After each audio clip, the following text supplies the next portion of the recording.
Hey everybody, Hoang here, and today I'm going to talk about my top 32 HerculesKabuterimon list that I used in the most recent Top Cut event. And I do want to start with how I came to playing HerculesKabuterimon in this tournament, and then I'll get into my matchups, and then I'll get into the deck list itself. So a little bit of background knowledge.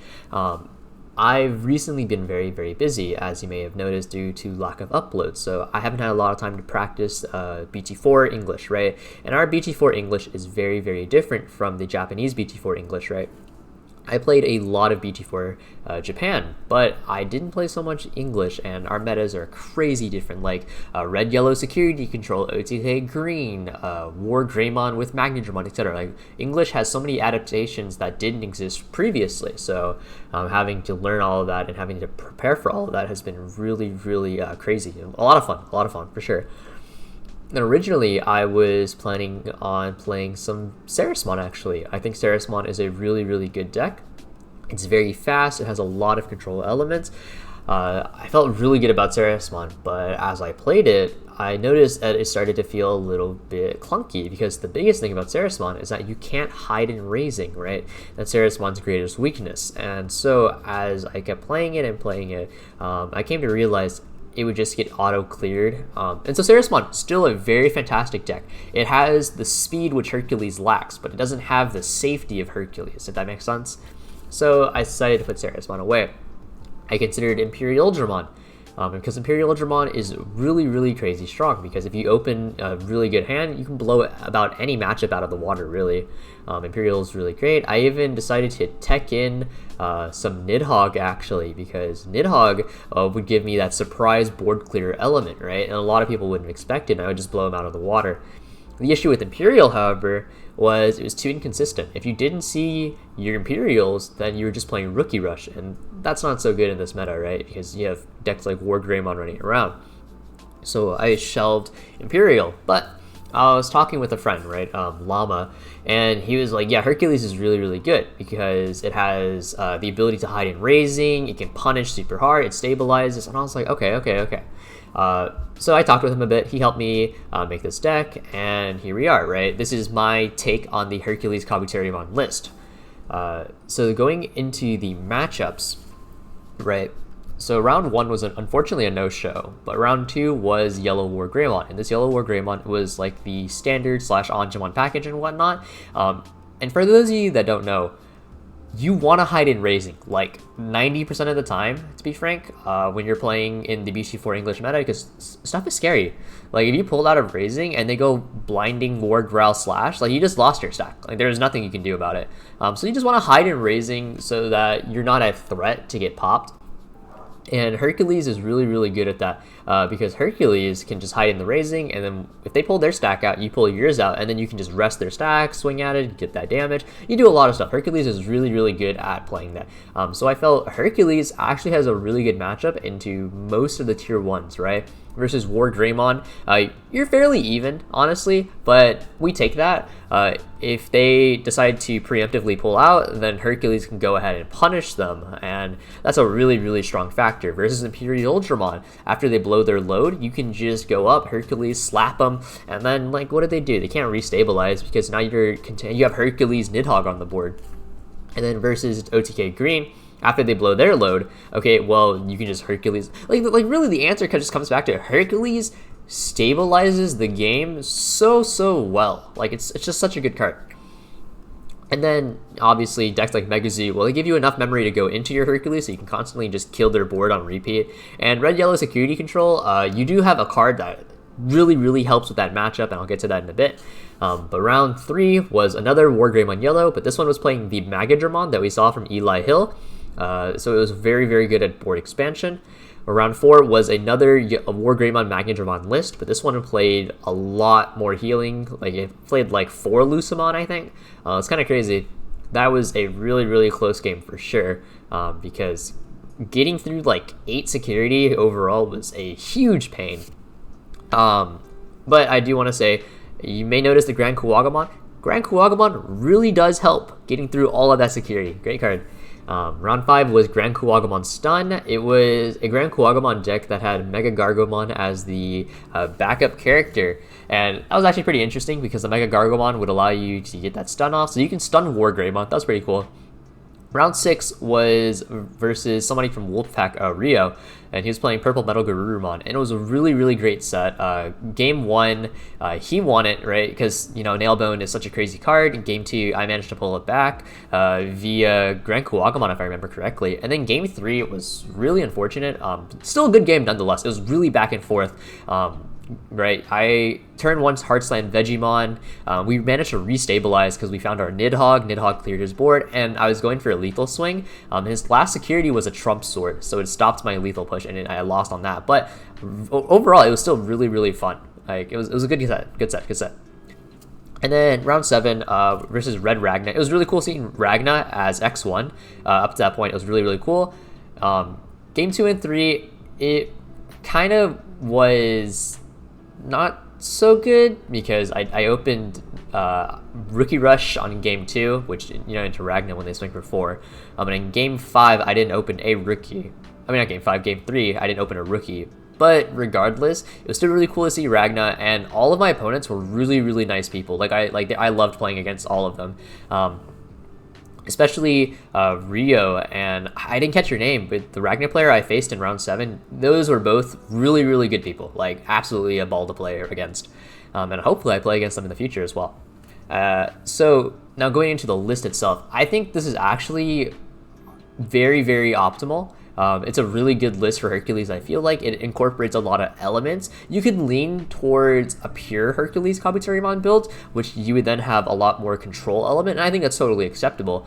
But I think the Hercules Grand Kuwagamon hybrid actually has a lot of merit, and you know, we'll get to it when I get to the level 6 slot. But to start us off with, in terms of our Digitama, there's a lot of Digitamas that you can run. There's Minomon, there's Motimon, there's Argomon, and then there's Budmon, right? Also Tanemon. No one acknowledges Fremon. The card is not good. But the reason why we went with Budmon is because Budmon hits, it affects the most Digimon out of our, you know, the ones we want to swing with. So Minomon is great. Minomon is really, really good because it's a very general plus 1k DP. So Blossomon would get in Megakabu, Lila, Nidhogg, whoever you want. The issue is we run Grand Kuwagamon. And so Grand Kuwagamon, he wants to swing at the face, not at a body. And if he swings at face, then you wouldn't get the plus 1k. And the plus 1k is really, really significant because then it makes Grand Kuwagamon 12k. And if Grand Kuwagamon's 12k, then he can dodge majority of the level 6s in the meta, right? He dodges War Greymon, he dodges Slash, he dodges opposing Grand Kuwagamons, right? Like, you get the idea. And so we went with 4 Budmon because Budmon gives the plus 1k to Lilamon. Oh, we got a subscription. Thank you, Dylan.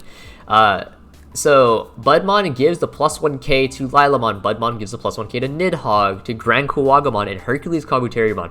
And those are the Digimon we're going to be swinging at the most, right?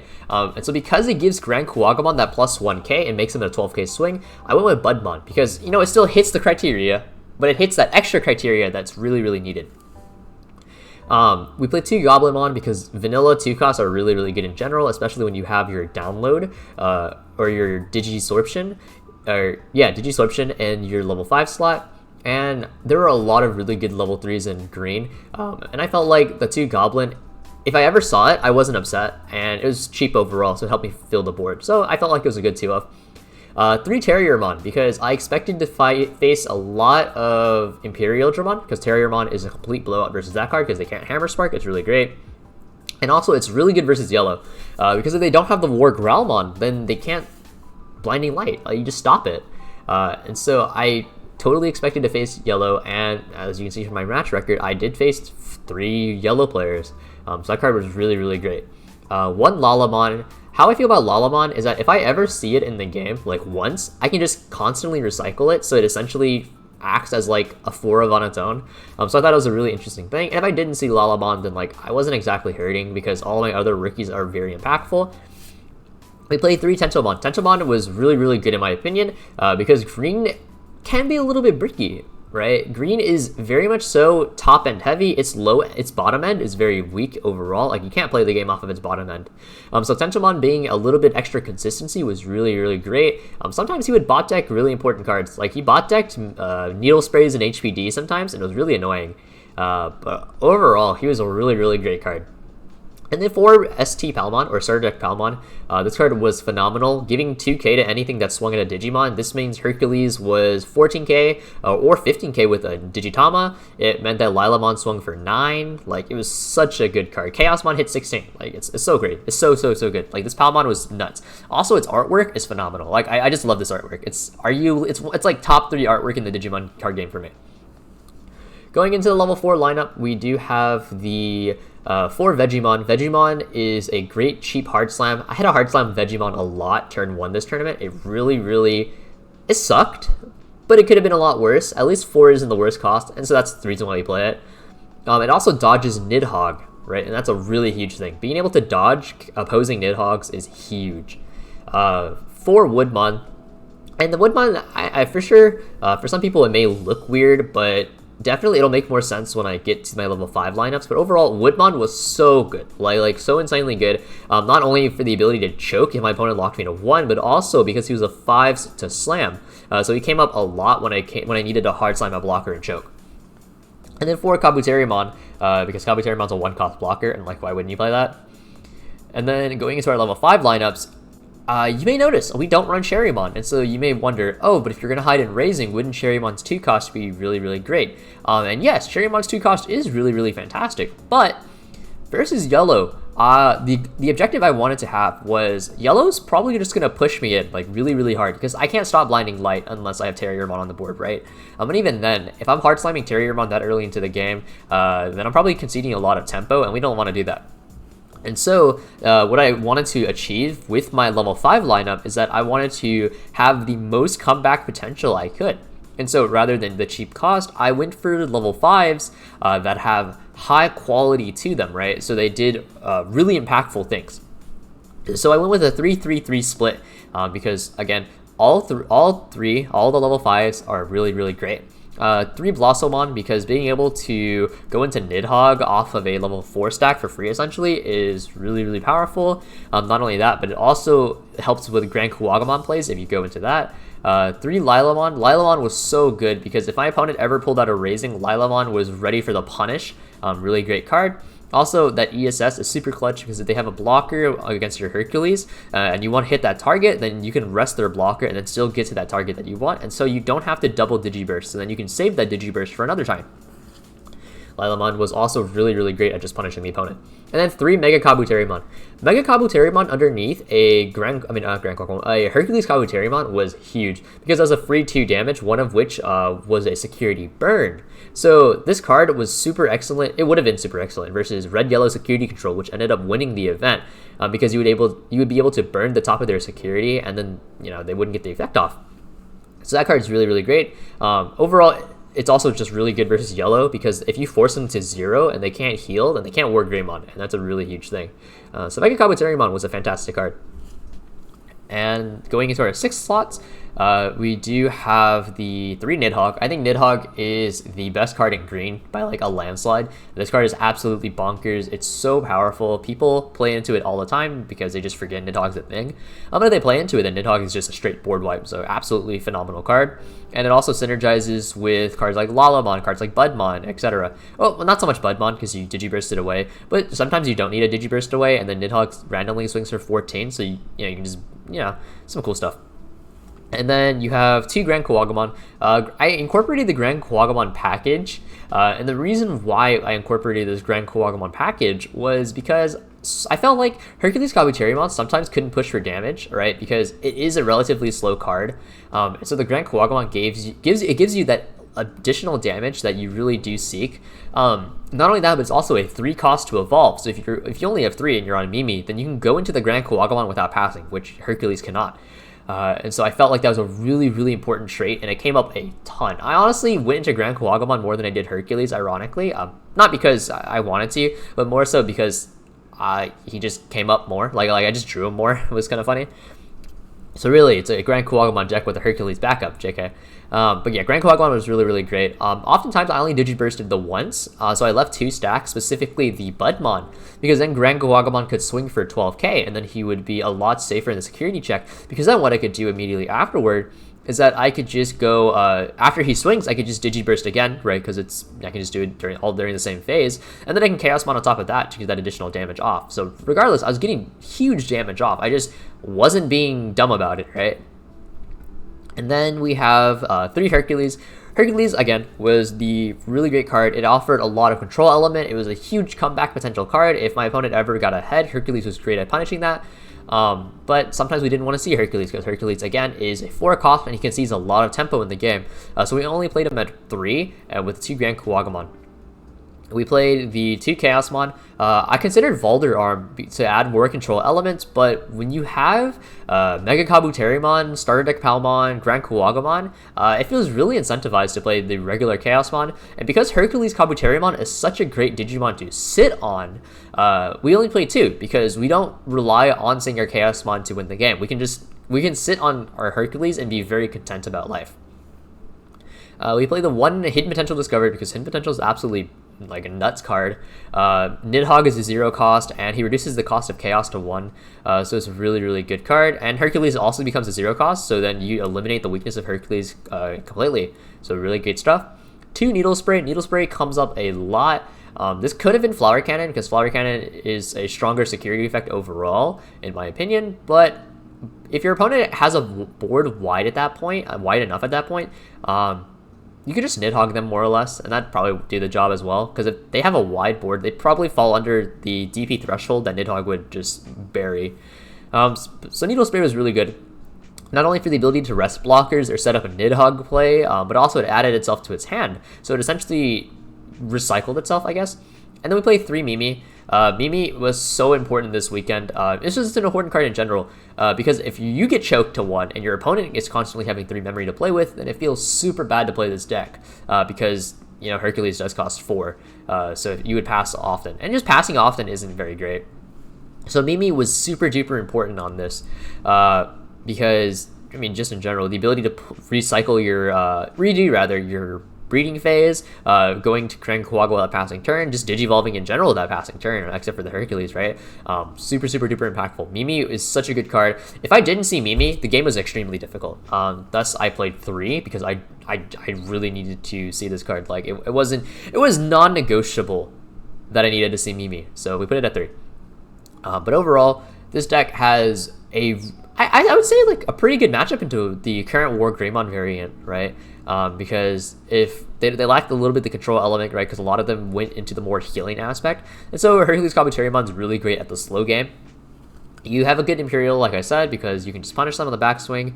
Grant OTK, you can punish them on the backswing, and then decks like Purple, that is your hardest matchup. Purple is for sure your hardest matchup because Vengeance as a mechanic is very, very, very... Retaliation, I guess, is really annoying. Because Hercules, if you want to remove something and they have like the Vengeance, it's like cooties, you know? Like, they just like, no, you die too. And that's really frustrating to deal with as a HerculesKabuterimon player. As well as Trump Sword being a thing. So they can just snipe your Hercules if you didn't rest it for some reason. Trump Sword's annoying, and Nailbone, if you don't have Nidhogg, can be very, very frightening because Hercules only swings once, so you can only remove so many bodies at a time. But yeah, overall, this deck was really, really great. I definitely think I could have taken this to top 8 and I think I could have won with this deck if it weren't for some elements outside of my control, but either way, it was still a really great experience, and I really had a good time playing this deck. This deck rewards players for being smart. It's great at punishing bad misplays, and it's really great at rewarding a player for making a good play. So overall, this deck is absolutely fantastic, and I really encourage you all to give it a shot. So thanks you guys for watching, and hopefully, yeah, you enjoyed this. So take it easy.